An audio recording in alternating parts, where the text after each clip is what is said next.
Halo beauty people, selamat datang di channel YouTube Dr. Kulit Firda. Di segmen Know You Know kali ini saya sedikit mengupas sesuatu yang berbeda dari biasanya. Saya akan membahas tentang tai lalat atau yang kita kenal dengan Nephus pigmentosus. Tapi ini spesial yang Nephus unius lateris.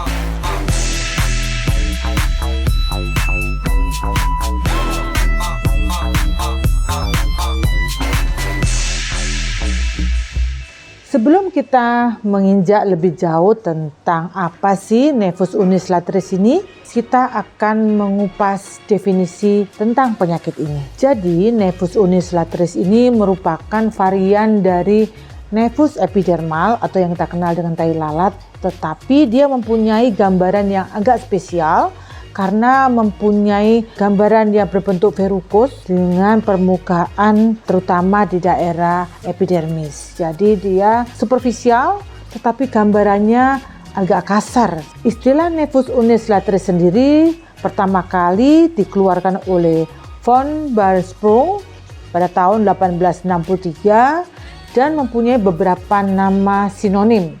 Salah satunya adalah Nephus linearis unius lateris atau Nephus verrucosus. Secara epidemiologi, Nephus ini insidennya kurang lebih 1 dibanding 1000 lahir hidup dan lesinya sendiri 80% terlihat pada saat sesudah lahir atau pada tahun pertama kehidupan. Jadi antara laki-laki dan perempuan sama saja, siapa saja tanpa memandang apakah dia dari ras mana, suku mana, tidak ada yang membedakan. Sampai saat ini, secara patofisiologi, Nephus ini didapatkan secara genetik dari mutasi yang ada pada 2 populasi sel kulit yang mengandung gen dari ayah dan ibu. Dengan gambaran khas yang harus beauty people perhatikan adalah terdapatnya pola distribusi yang linier mengikuti garis dermatom tubuh. Artinya bahwa dia jarang sekali mengenai sisi bagian tubuh yang lain. Jadi dia lebih mengenal pada satu sisi. Berbentuk verrucous ya, verrucous itu artinya kasar. Kemudian yang penting lagi biasanya timbul secara kongenital, tampak pada saat lahir atau beberapa bulan pada awal kehidupan. Kadang-kadang disertai gangguan sensoris, tetapi kadang-kadang juga tidak sama sekali. Jadi hal ini tidak selalu menjadi suatu patokan. Dan yang penting lagi, jadi Nephus ini ada yang berkembang dan ada yang tidak berkembang. Jadi semua bersifat personal. Diagnosa saat ini Nephus ini bisa didapatkan dari keluhan, bisa juga dari efloresensi yang didapatkan dari pemeriksaan fisik yang didapatkan, dan bisa juga dari pemeriksaan histopatologi yang kita ambil dari jaringan yang kita ambil pada saat terapi atau pengobatan untuk mendiagnosa ada tidaknya keganasan. Penting yang harus beauty people tahu tentang penyakit ini adalah sebaiknya dapat dikenali secara dini sehingga dapat terapi yang tepat sehingga tidak terjadi komplikasi di kemudian hari. Biasanya kita lihat dari anamnesenya adanya munculnya lesi tai lalat ini sebagai bagian dari keluhan yang muncul sejak lahir berwarna kecoklatan, disertai adanya daging tumbuh kecil-kecil pada daerah wajah, leher, bahu, dada, dan punggung pada satu sisi. Jadi beauty people harus tahu ya, jadi penyakit ini lebih dominan hanya pada satu sisi, pada setengah garis tubuh. Kemudian yang harus diperhatikan juga, seiring bertambahnya umur, maka Nephus unius lateris ini akan bertambah luas dan disertai dengan pertumbuhan daging tumbuh yang kecil-kecil juga semakin banyak ya. Kadang disertai dengan sensasi rasa nyeri, tetapi belum tentu juga. Jadi tidak semua orang mempunyai keluhan yang sama.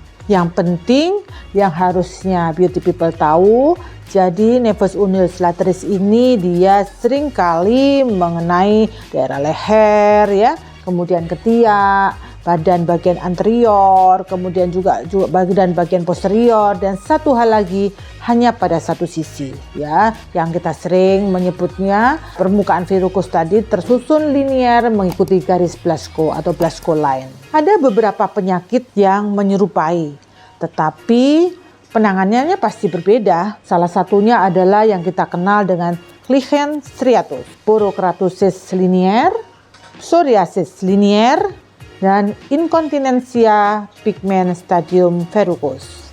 Setelah kita tahu tentang bagaimana gejala dan perkembangan dari nevus unislateris, sekarang kita akan bergerak menuju tata laksana. Apakah penyakit ini bisa disembuhkan? Jadi kembali kepada patofisiologi tadi bahwa nevus unislateris merupakan suatu jenis nevus epidermal yang bersifat verrucous dan dia bersifat genetik. Artinya bahwa penyakit ini hanya kita bantu untuk secara kosmetik tetapi tidak untuk terapeutik. Artinya terapi yang kita berikan untuk menghilangkan simptomatik atau gejala saja.